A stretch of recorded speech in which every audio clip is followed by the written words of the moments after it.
that it's unhealthy to work, you know, crazy hours at night or whatever. But I think if you working is what is going to keep the business going, and you know, generate income, then I would work on that order.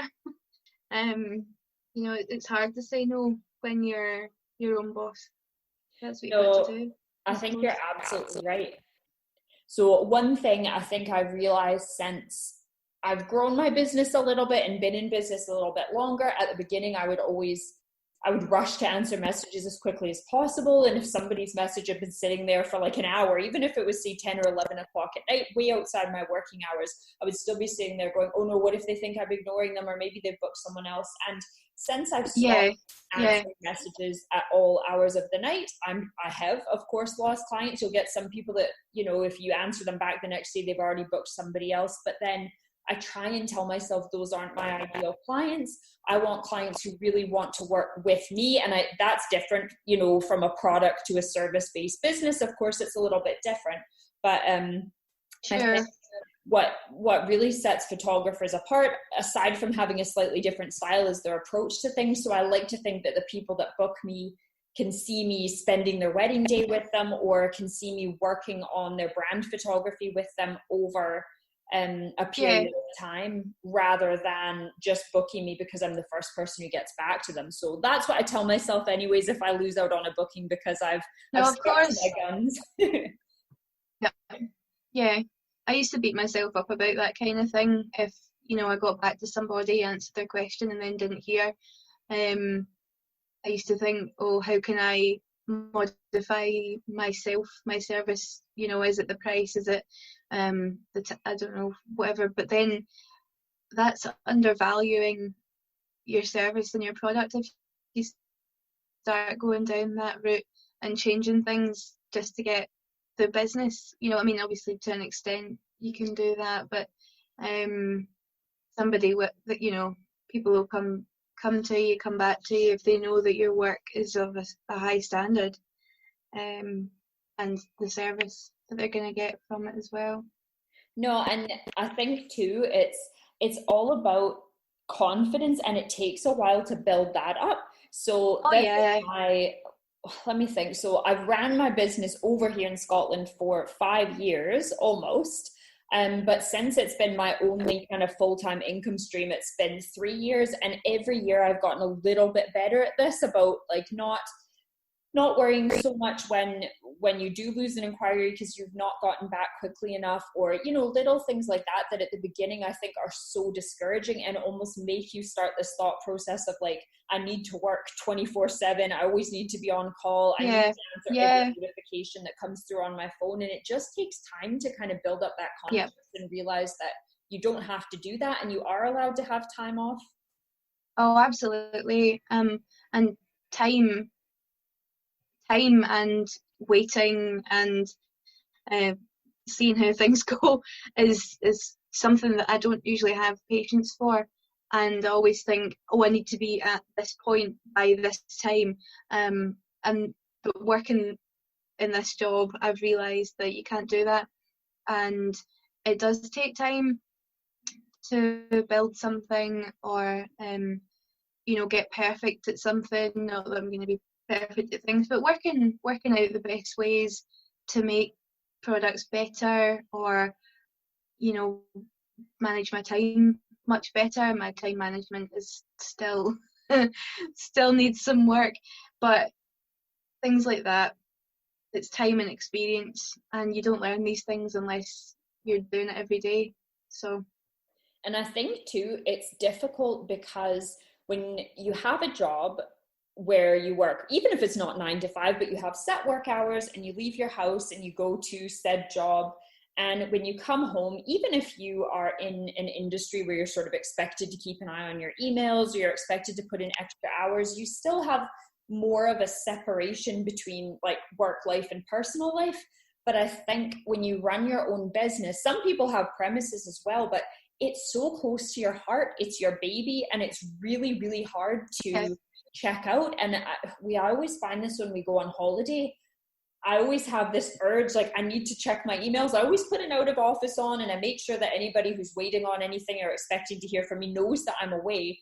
But I can never resist the urge to just keep an eye on my emails. Oh, absolutely. And messages. It's so hard to turn off. Absolutely. My birthday's coming up quite soon, and I'm not looking forward to the having to tell people that I've got, the switching off for a day, because I enjoy this. I like talking to people. I like working out their orders and solving their problems. That it's maybe to an extent it is still a hobby, because I honestly don't know what else I would be doing with my time if I wasn't doing this,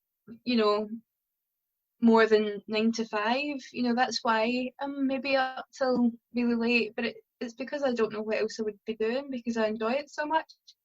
And especially just now, I'm grateful to be able to keep working through not being able to do anything else with the day, really, much practically anyway. That's one of the things that's been quite interesting about the pandemic and the lockdown and everything that's going on from a business standpoint.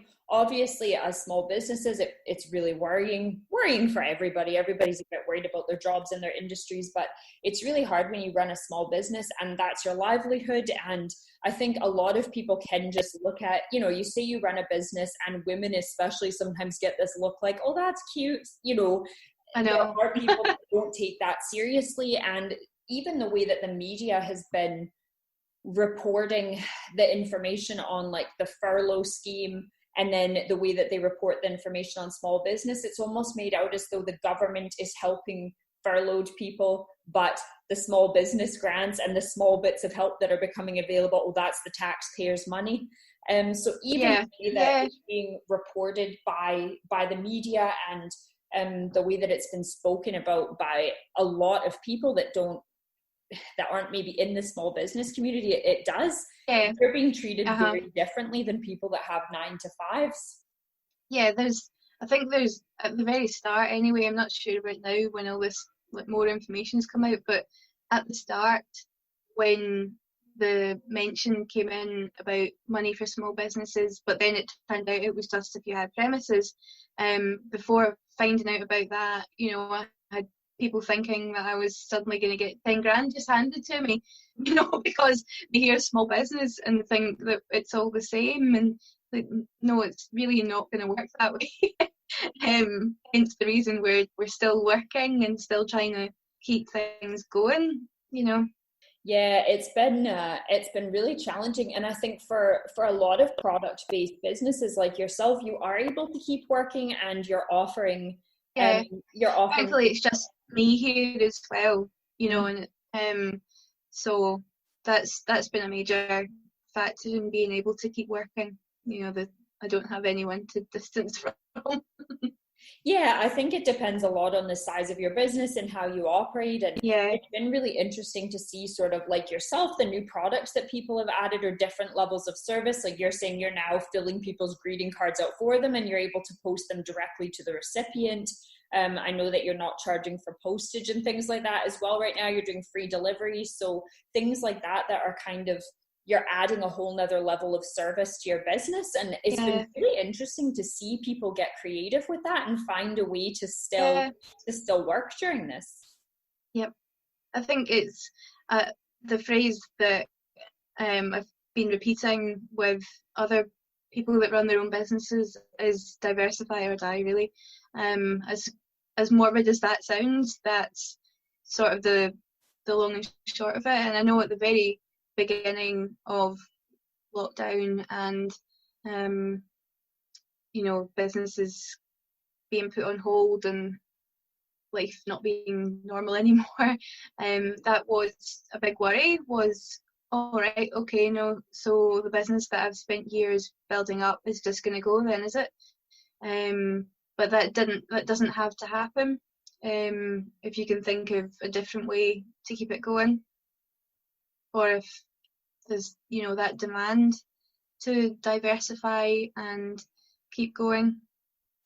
Yeah, and I think for service-based businesses it's a little bit different because Sure. assuming that the service that you offer is something that you have to be in person for, you can't, like, basically you have to change what you're doing. So, I mean, people have gotten creative with doing things like offering FaceTime shoots and things like that, which you're not going to get the same level of business through that because you can't offer the same level of product. But there's a few things like that loads of us have been trying. But for me, it was almost a shift in perspective. So before this, I was with the brand photography side of my business, I was primarily doing brand photography for people, but I was also offering workshops and one-to-one training on the side. And that was very much the smaller portion of my business. And when lockdown happened and I can't come into your business and photograph you anymore, but I can teach you how to take better photos for your own business. So everything's kind of swapped. So I'm doing some of these FaceTime shoots, which is fun and it's creative and it means I can still pick up my camera, which is great. Yeah. But I found that shifting my focus over to the education side of things has meant that I can still be there for people. And even though that's not, bringing in the same income, and of course that's a scary thing, it's giving me something valuable to do right now. I feel like I'm helping, I'm keeping busy. And I'm glad that I had that side of my business to fall on. I didn't have to start that from scratch. But you're right, if you only do one thing and you're not willing to bend on what you do at all, then depending on how long this goes on for, it could be really challenging. Yep. Yeah. So when we set up this interview, Alice and I had planned on spending the bulk of it chatting about getting into creative industry. But then I think it got away with us a little bit. We got busy chatting about that work-life balance and growing our businesses and adapting in these times, which this is what I love about this podcast. It never quite turns out, the episodes never quite turn out how I plan them. And I love it because that's what happens when you have a real chat. I'll just do part 2 at some point. A part 2 episode. Well, we still have 10 or 15 minutes or so. So let's have a chat now, Alice, about encouraging young people to get into creative industry. I know that you have a good perspective on how you never really thought that was a possibility. Sure. No, that's something that I'm really passionate about now. Having got to this point, looking back, is encouraging people who, young people at maybe school age, who don't know what exactly they want to do, which is the position that I was in, that if you have the opportunity to do the thing that you love, to just go for it, and try really hard not to worry about what people think, if maybe it's not as good as what other people might be doing, because I let peer pressure get to me thinking that when I left school I should be at university, and that wasn't really where I should be, because I'm not very studious. I struggle with reading and putting essays together and what have you, and it doesn't interest me. I need visuals, I need colour, and and I know it's probably in there somewhere, but it's just not for me. But yeah, that's what I did, and I put my art side of me in a little box and just forgot about it and let it get smaller and smaller, meaning my personality was becoming less and less of the original me. It was primary teaching that I'd for some reason decided was a good idea when I left school, and it absolutely wasn't. It just wasn't me. I just didn't feel like I was getting to be myself and be creative as much. Obviously there's creative sides to that job, but not for me. And it's a completely personal thing. I've got nothing against the job. I very much wished it was for me, because I think it would have been great. But it just wasn't, and eventually I had to be honest with myself and